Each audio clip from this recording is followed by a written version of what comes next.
Zucchini curry ఎలా చేస్తారో చూద్దామా.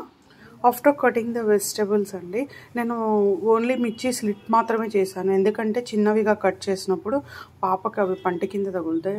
వాళ్ళు కొరికినప్పుడు ఏమంటే కొంచెం స్పైసీగా ఉంటాయి కదా, సో అందుకని చెప్పి నేను ఓన్లీ స్లిట్సే చేశాను. స్లిట్స్ అయితే తీసుకోనికి ఈజీగా ఉంటుంది అనమాట బాక్స్లోంచి.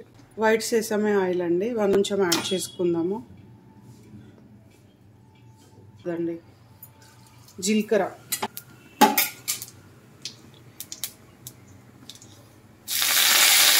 కరివేపాకు, స్లిట్ చేసిన పచ్చిమిర్చి, జస్ట్ వాటిని ఊరికే ఇలా అనాలి అన్నమాట. ఎమ్మటనే వెజిటబుల్స్ యాడ్ చేసేయాలి.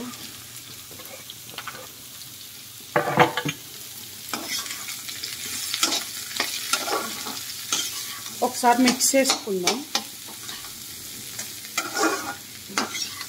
మీరు గమనించినట్లయితే నేను టర్మరిక్ యాడ్ చేయలేదు.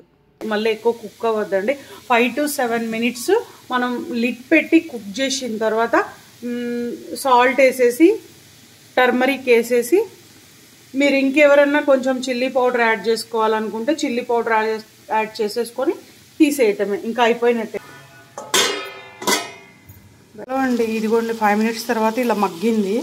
మనము ఒత్తి చూద్దాం ముక్కని. మగ్గిపోయింది. సాల్ట్ ఏనా?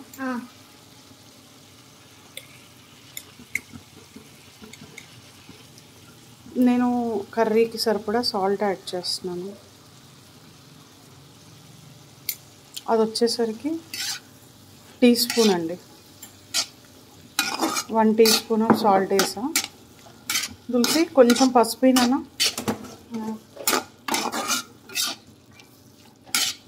ఇవి ఆల్రెడీ కలర్డ్ వెజిటబుల్సే, అంటే గ్రీన్ అండ్ ఎల్లో డార్క్గా ఉంటాయి కాబట్టి టర్మరిక్ అనేది ఎక్కువగా పట్టదు. So adding little turmeric.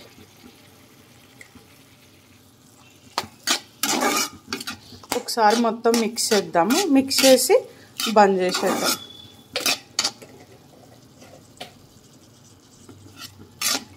చూడండి, ఇట్లా ప్రెస్ చేస్తే వెజిటేబుల్ కట్ అవుతుంది.